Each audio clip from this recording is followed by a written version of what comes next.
మనం ప్రజలకు హామీ ఇచ్చినామో వాటిని నా దృష్టికి తీసుకొని వచ్చినట్టయితే ఈ వారం 10 రోజుల లోపలనే వాటిని కూడా అందేసేట కార్యక్రమం చేస్తాయి. కాబట్టి మరి మొన్న రోజు ఇచ్చిన వాళ్ళు మళ్ళా ఏంటి తప్పనిసరిగా దానికి సంబంధించి ప్రొసీడింగ్ కూడా ఈ మొదటి వారంలోనే ఇవ్వాలని చెప్పి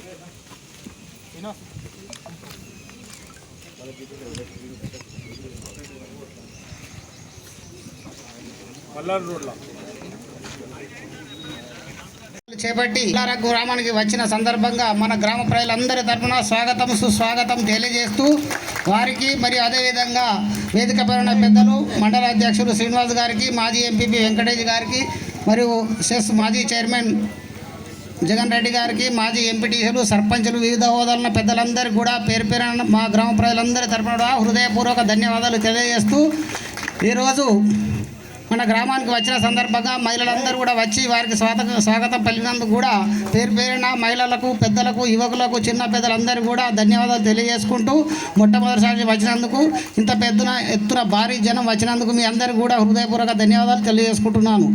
ముందు రాబోయే రోజుల్లో కూడా మనకు అందుబాటులో ఉంటాడని ఫస్ట్ కూడా చెప్పినాడు. ఇప్పటికి కూడా మనకు అందుబాటులో ఉండి మన సమస్యలపైన ఇంకా టైం ఉన్నది, ఇప్పుడే కాదు వివిధ సమస్యలు పెండింగ్లో ఉన్న కారణంగా వాటన్నిటికి కూడా ముందు పరిష్కారం దశల వారికి అవుతాయని చెప్పి అందరికీ కూడా పేరు పేరున నమస్కారాలు, ధన్యవాదాలు చేసుకుంటూ నమస్కరిస్తున్నాను. మన వేములవాడ ఎమ్మెల్యేగా అలుపెరిగిన పోరాటం చేసి ప్రతి పోరాటంలో మన గ్రామం నుంచి వెళ్ళి మనము అన్ని రకాలుగా సహాయ సహకారాలు అందించాము. ఆ విజయోత్సవ ర్యాలీ కొరకు, ఆ విజయోత్సవ సభ కొరకు మన గ్రామానికి వచ్చినందుకు ముందుగా మన ఎమ్మెల్యే ఆది శ్రీనివాస్ గారికి కృతజ్ఞత తెలియజేస్తూ వివిధ గ్రామాల నుంచి వచ్చినటువంటి ప్రజాప్రతినిధులు, పార్టీ నాయకులు వేదిక అలంకరించినందరికీ ఈ గ్రామానికి వచ్చినందుకు కృతజ్ఞత తెలియజేస్తూ ఈరోజు మన సొంతింటి ఇంటికి వచ్చినట్టు మన మల్లారం గ్రామానికి మన ఎమ్మెల్యే గారు మన గ్రామ సభ్యుడే మనోడే అనే ఉద్దేశంతో మనం ఎన్నికలలో అది ఎన్ని ప్రలోభాలకు ఎన్నిటికీ ఓనర్చుకోకుండా మనం ఓట్లు వేయడం జరిగింది. ఆ ఉద్దేశంతో గెలిచిన వెంటనే మన గ్రామానికి వస్తానంటే సరే అన్ని గ్రామాలు ఉన్నాయి కనుక మనం కొంచెం లేటుగా రావడం జరిగింది. అయినా మన సమస్యలు అనేక రకంగా ఉన్నాయి. గ్రామంలో మన ముఖ్యంగా అది డ్రైనేజ్ సమస్య బాగా ఉంది. రెండవది ఈ మన ఎస్సీ కాలనీలో ఒకటి కళ్యాణ మండపం, రెండవది ఇప్పుడు డ్రైనేజ్ సమస్యతోటి ఎస్సీ కాలనీ కానీ బీసీ కాలనీలో కానీ బాగా ఇబ్బందులకు గురవుతుంది. వాటి సమస్యల గురించి ఇంతకుముందే విప్పుగా ఇంకో రెండో మెట్టు కూడా ఎక్కి మన మొట్టమొదటిగా మన గ్రామానికి గెలిచిన తర్వాత రావడం జరిగింది. వారికి స్వాగతం తెలుపుతూ ఈరోజు జెండా కార్యక్రమం చేసుకోవడం జరిగింది. 15 సంవత్సరాల కింద ఎత్తిన జెండా మళ్ళీ 15 సంవత్సరాల తర్వాత మల్లారం గ్రామంలో ఎత్తడం జరిగింది. దీన్ని మనం అందరం శుభపరిణామంగా భావిస్తూ మనం ఏంది సీనన్న కోరేది ఒకటే, సీనన్న గారు ఈ గత 10 సంవత్సరాల కిందట కాంగ్రెస్ పాలన జరిగిన కెనాల్ తవ్వకాలు తవ్విర్రు, దానిలో చెట్లు మొలిచి వృక్షాలు అవుతున్నాయి, వీటిని క్లీన్ చేసే బాధ్యత లేదు ఎవరికి. ఈ గత 10 సంవత్సరాల పాలనలో మల్లారం గ్రామం ఎంతో వెనుకబాటు గురైంది. ఆ 10 సంవత్సరాలు ఎంత అయితే వెనుకకు పోయిందో ఈ 5 సంవత్సరాలు అంతకు మించి మల్లారం గ్రామాన్ని అభివృద్ధి చెందిపోవాల్సిందిగా కోరుతూ ఇప్పుడు ఎల్లంపల్లి నీళ్లు ఈ ఒర్రెల ద్వారా ఉనకల ద్వారా వచ్చి ఎక్కడికెక్కడ పోతున్నాయి. ఆ కెనాల్ అనేటి అప్పుడు 10 సంవత్సరాల అప్పుడు తవ్వి ఎక్కడైతే ఆపిర్రో వీటిని పూర్తి స్థాయిలో అన్ని పంట పొలాలకు నీరు అందేలా కెనాళ్ళు తవ్వించి పూర్వ వైభవం తీసుకురావాలని, మరియు మల్లారం గ్రామంకు ఒకటి పల్లె దవాఖాన కావాలన్నా ఎక్కువ మంది వెనలాడుకోవడానికి కొంచెం ఇబ్బంది పడతారు. అన్ని గ్రామాలలో పల్లె దవాఖానలు అయినాయి, మల్లారం గ్రామానికి కూడా పల్లె దవాఖాన కావాలి. ఇలాంటి ఇప్పుడు ఈ 5 సంవత్సరాల్లో మనం ఎంత అయితే వెనుకగానో అంత ముందడికి మన సీనన్నతోటి పనులు చేయించుకోవాలి, మన గ్రామాన్ని అభివృద్ధి చెందుకోవాలి. ఈ వేదిక మీద వీళ్ళందరికీ కృతజ్ఞతలు తెలుపుతూ ఇంతతో ముగిస్తున్నాం. సంఘాల నాయకులు కూడా యువజన నాయకులకు, అదేవిధంగా నాతో పాటు వచ్చిన వేములవాడ అర్బన్ మండల సభ నాయకులు అక్కడ ముకుందరెడ్డి గారు కానీ, దాస్ కానీ, రాజు, శ్రీనివాసరావు, చాలామంది మిత్రులు బృందం రావడం జరిగింది. వేరే టౌన్ నుంచి కూడా, పక్కన లింగంపల్లి, ఇంకా అనేక గ్రామం నుంచి వాళ్ళందరికీ కూడా నా హృదయపూర్వకమైన నమస్కారం. ఈ సందర్భంగా అదేవిధంగా పాత్రికేయ మిత్రులు కూడా ఈ సందర్భంగా నేను నమస్కారాలను తెలియజేస్తూ, ఆనాడు ఎన్నికల సందర్భంలో మీ అందరూ మద్దతు కోరినప్పుడు మీరంతా కూడా నాకు ఆశీర్వాదం ఇచ్చి, అంటే దేవుడిని మొక్కినప్పుడు ప్రజల ఆశీర్వాదం కావాలంటే ఆ దేవుడు ప్రజలని దేవుళ్ళుగా మార్చి మీ ద్వారా ఓటేపించినట్టు గెలిపించినటువంటి సందర్భం మన ఎన్నికల్లో. ఎందుకని ఈ మాట అంటుందంటే, అటువైపు డబ్బుల వర్షం విచ్చలవిడిగా కురుస్తున్నప్పటికీ,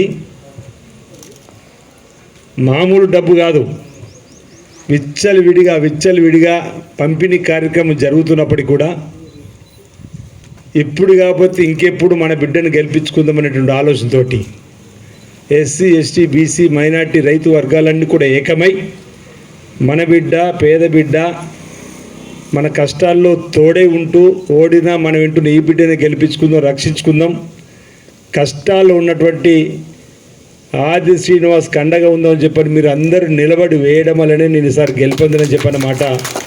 దానికి మీ అందరికీ కూడా పేరున మల్లారంతో పాటు వేముల నియోజక ప్రజలందరికీ కూడా నేను ప్రత్యేకమైన ధన్యవాదాలు తెలియజేస్తూ, గెలుపొందిన రోజు కూడా నేను ఒక మాట అన్నా, ఇది నా విజయం కాదు, ప్రజల విజయం. అందుకే ఈ ఎమ్మెల్యే పదవిని వేముల నియోజక ప్రజలకే అంకితం చేసేసిన, వేముల నియోజక ప్రతి ఒక్కరికి కూడా రేపు నేను చేయబోయే ప్రతి పని మీరు అందరూ చేసినట్టుగా ఉండాలని, ఈ పదవిని వేములవాడ నియోజక ప్రజలకు అంకితం. మల్లారంలో మీ అందరూ ప్రతి ఒక్కరు కూడా అంకితం ఆనాడే చేసిన. బహుశా ఎక్కడ కూడా ఎవరు ఈ మాట అన్నట్టుగా నాకు గుర్తులేదు. ఎందుకంటే మీరు లేకపోతే నేను లేను. ఓడినా గెలిచినా ప్రజల మధ్య ఉంటాను మాటిచ్చిన సందర్భంలో 4 సార్లు ఇబ్బంది అయినప్పుడు కూడా మీ మధ్యలో ఉన్నటువంటి దాన్ని గుర్తించి గతంలో నేను జిల్లా పరిషత్ సభ్యుడిగా, మండల పరిషత్ అధ్యక్షుడిగా, దేవస్థానం చైర్మన్గా పనిచేసినటువంటి అనుభవంతో, ఆత్మస్థైర్యంతో రైతులు వ్యవసాయం చేసే క్రమంలో ఒక ఏటా వడగళ్ల వర్షం వల్ల నష్టపోతే మరో ఏటా వేయకుంటుంటలేడు రైతు. మళ్ళీ వ్యవసాయంలోనే కొనసాగుతూ రెండోసారి వడగళ్ల వర్షం పడ్డా మూడోసారి వేయకుండా ఉంటలేడు రైతు. ఈ భూమిలోనే నాకు దేవుడు ఇవ్వకపోతాడని చెప్పని ఏ విధంగా అయితే రైతు వ్యవసాయం నమ్ముకొని ముందుకు పోతాడు, నేను కూడా మిమ్మల్ని నమ్ముకొని రాజకీయాలు ఉన్నా కాబట్టి ఈసారి నన్ను గెలిపించారని చెప్పని నేను భావిస్తూ అనేక సందర్భాల్లో కొన్ని చెప్పడం జరిగింది. నేను ఎప్పుడూ కూడా అదేరేపల్లె కాబట్టి మీరు ఇచ్చినటువంటి ఈ ప్రజా తీర్పు ఇది ఈ ప్రాంతంలో కాదు రాష్ట్రంలో కూడా ఒక చర్చకు దారితీసింది. అటువైపు కొండలు లేదా పర్వతాలు అనొచ్చు, అటువైపు కొండలు లేదా పర్వతాలు అనొచ్చు. అలాంటి పరిస్థితులలో ఒక బీసీ బిడ్డను గెలిపించుకుందామని చరిత్ర తిరిగి రాసింది వేములవాడ ప్రజలు మీరని చెప్పారు మాట. ఈ ఎన్నికతోటి మరొకటి కూడా రుజువైంది. అనేక హేళనలు, అనేక అవమానాలు, అనేక సందర్భాల్లో మన వాళ్ళ మానసిక స్థైర్యాన్ని దెబ్బతీసే విధంగా అసలు మీ వాడి దగ్గర డబ్బు ఎక్కడుంది, ఇప్పటికే 4 సార్లు ఓడిపోయిండు, లేదా దేవాలయం చైర్మన్ పనిచేసినోడు గెలుస్తాడా, ఇంకా ఇతరత్ర అనేక విధాలుగా నన్ను మానసికంగా దెబ్బతీసే విధంగా పనిచేయడం కాకుండా గ్రామాల్లో కార్యకర్తలను కూడా మన మండల నాయకత్వం, గ్రామ నాయకత్వం ఎవరైనా ముఖ్య నాయకుడి దగ్గరికి వెళ్ళి నేను పంపినని చెప్పని ఒకసారి మద్దతు ఇవ్వమని కోరితే మన వాళ్ళతో నేరుగా ఎట్లా గెలుస్తాడు అనుకుంటారా మేవాడు, ఎట్లా గెలుస్తాడా అని చెప్పని మన వాళ్ళను కూడా హీనంగా చూసినటువంటి సందర్భం కూడా, అన్ని అవమానాలు, అన్ని ఏలనలు జరిగినప్పుడు కూడా నేను అనేక సందర్భాలు నా కర్మఫలాలు బాగాలేక ఓడిపోయిన దానికి దేవుడితో ఎందుకు లింక్ అని కూడా, ఈరోజు డబ్బు లేకపోతే ప్రజలు గుర్తించలే, సరే గుర్తిస్తారు చూడండి అని చెప్పని అన్నటువంటి సందర్భంలో నిజంగా దేవుడు ఉన్నాడు. ఈరోజు ఈ గెలుపుతోటి రాజన్న ఆలయ చైర్మన్ పనిచేసిన వాళ్ళు గెలవని అపవాదు కూడా పోయింది ఎన్నికతో అన్న మాట ఈ సందర్భంగా చెప్తున్నా. ఆ దేవుడి మీద ఉన్న అపవాదు కూడా పోయినటువంటి సందర్భం, అది ప్రజలకే క్రెడిట్. ఇంకోటి కూడా ముఖ్య నాయకులు ఎవరన్నా వస్తే వేనాడు రాజన్న దర్శించుకుంటే పదవులు పోతాయి అన్నారు, లేదా పదవులు రావన్నారు. మనకు రేవంత్ రెడ్డి గారు పాదయాత్రలు వచ్చినప్పుడు సంఖ్యపల్లి రుద్రవరం దగ్గర ఒక రాత్రి నిద్ర చేయించిన, తెల్లవారు వేనాడికి తీసుకొని వచ్చిన క్రమంలో ఉదయం పూట రేవంత్ రెడ్డి గారు వచ్చిండు, మీరందరూ చూసిండ్రు. ఆ రాజన్న కోరిన కోరికలు తీర్చే రాజన్న, తీర్చిన వెంటనే కోడలు కట్టేటువంటి సంస్కృతి మనకు ఉన్నటువంటి సందర్భంలో వారిని తీసుకొని వచ్చి కోడెముక్కు చెల్లించిన, ప్రత్యేక అభిషేకం వారితో చేయించిన, వారు కూడా ఇలా ముఖ్యమంత్రి అయిపోయినారు, వారిని దర్శించుకుంటూ కూడా మంచి పదవి వచ్చిందని. అంటే ఈ అపవాదు పోయిందంటే నిదర్శనం ఈ ఎన్నికలు 2 అని చెప్పడానికి కోసం ప్రయత్నం చేస్తున్నా. ఇక విమర్శకులకు నోళ్ళకు తాళం పడ్డాయి. ఇక ఎప్పుడు అదే మాట అనే వాళ్ళకు కూడా విమర్శలకు నోళ్ళకు తాళం పడ్డాయి. ఇవన్నీ కూడా చేయడానికి